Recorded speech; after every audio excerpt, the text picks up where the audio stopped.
Hi friends, welcome to நம்ம ஒரு சமையல். நம்ம சேனல் இப்போ தான் ஃபஸ்ட் டைம் பார்க்குறீங்கன்னா நம்ம சேனலை ஒரு சப்ஸ்கிரைப் பண்ணுங்கள். வீடியோ பிடிச்சிருந்தா லைக் பண்ணுங்கள். மறக்காமல் உங்கள் ஃப்ரெண்ட்ஸ் அண்ட் ஃபேமிலிக்கு ஷேர் பண்ணுங்கள். இன்றைக்கி ஹோம் மேடு வீட்லேயே ஈஸியாக செய்யக்கூடிய ரஸ்க்கு தான் பார்க்க போகிறோம். வாங்க ஃப்ரெண்ட்ஸ், எப்படி செய்யலான்னு பார்க்கலாம். ஒரு பவுலில் 3 முட்டை எடுத்துக்கலாம்.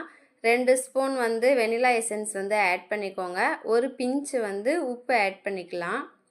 உப்பு ஆட் பண்ணி பீட்டரை வச்சு நல்லா நம்ம பீட் பண்ணி எடுத்துக்கலாம். இப்போ நான் அளவுகள் ஒவ்வொன்றையும் போடும்போதே நான் சொல்கிறேன், நீங்கள் நோட் பண்ணிக்கோங்க. நான் இப்போ முட்டை கொஞ்சம் பீட் ஆனதுக்கப்புறம் 125 ml சர்க்கரை எடுத்து வச்சுருக்கேன். கொஞ்சம் கொஞ்சமாக ஒரு 3 டைமாக ஆட் பண்ணி நல்லா பீட் பண்ணி எடுத்துக்கலாம். இப்போ பாருங்கள், 3 டைமாக நான் ஆட் பண்ணி எடுத்துட்டேன். முட்டையும் நல்லா ஒரு ஃபோமாகி வந்துருச்சு. இப்போ 125 ml ரீஃபண்ட் ஆயில், வாசனை இல்லாத ஆயில் எடுத்திருக்கேன். அதையும் அது கூடவே ஆட் பண்ணி நம்ம பீட்டரை வச்சு நல்லா பீட் பண்ணலாம்.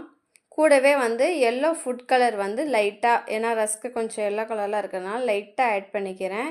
அது இல்லைனா கூட நீங்கள் ஸ்கிப் பண்ணிக்கலாம், ஒன்றும் பிரச்சனை கிடையாது. கண்டிப்பாக ட்ரை பண்ணுங்கள். வீட்லேயே ஹோம்மேடு ரஸ்க்கு ரொம்பவே நல்லாயிருக்கும். இப்போ பாருங்கள், நல்லா பீட்டரை வச்சு பீட் பண்ணி எடுத்தாச்சு. இப்போ 125 ml மைதா மாவு எடுத்திருக்கேன். மைதா மாவு கூட 1 ஸ்பூன் பேக்கிங் பவுட்ரு மட்டும் யூஸ் பண்ணியிருக்கேன். பேக்கிங் சோடா போடலை. இதை இப்போ நம்ம ஜலிச்சு நம்ம விஸ்கை வச்சு நல்லா ஒன்று சேர மிக்ஸ் பண்ணி நம்ம எடுத்துக்கலாம். இப்போ நான் ஒரு டின்னில் பட்டர் ஷீட் போட்டு நான் எடுத்து வச்சுருக்கேன். இப்போ அந்த டின்னில் மாவு நம்ம ஆட் பண்ணிக்கலாம். ஆட் பண்ணிவிட்டு ஒரு ஸ்டிக்கை வச்சு நல்லா ஃபோம் எதுவும் இல்லாத மாதிரி, பபிள்ஸ் இல்லாத மாதிரி இந்த மாதிரி ஏர் பபிள்ஸ் எடுத்து விட்டுடலாம். இப்போ நான் என்னென்னா 180 டிகிரியில் ஒரு 30 மினிட்ஸ் டாப் அண்ட் பாட்டம் வச்சு நான் எடுத்துட்டேன். இப்போ பாருங்கள், நல்லா வெந்து வந்துடுச்சு. இதை நீங்கள் அப்படியே ப்ளெயினாக கேக்காக வேணும்னாலும் சாப்பிட்லாம். இப்போ இன்றைக்கி நம்ம ரஸ்க்கு செய்ய போகிறனால அந்த ஷேப்புக்காக நான் கட் பண்ணுறேன். உங்களுக்கு என்ன ஷேப் வேணுமோ கட் பண்ணிக்கோங்க. நான் ஸ்கொயர் இந்த மாதிரி ஷேப்பில் தான் பண்ணியிருக்கேன். பண்ணிவிட்டு ஒரு பட்டர் ஷீட்டில் ஆயில் இல்லைனா இது நெய் ஆட் பண்ணி எடுத்துக்கலாம். இப்போ பாருங்கள், எவ்வளோ ஸ்பாஞ்சாக இருக்குது பார்த்தீங்களா? இதை நீங்கள் அப்படியே சாப்பிட்ணுன்னா கூட சாப்பிட்லாம்.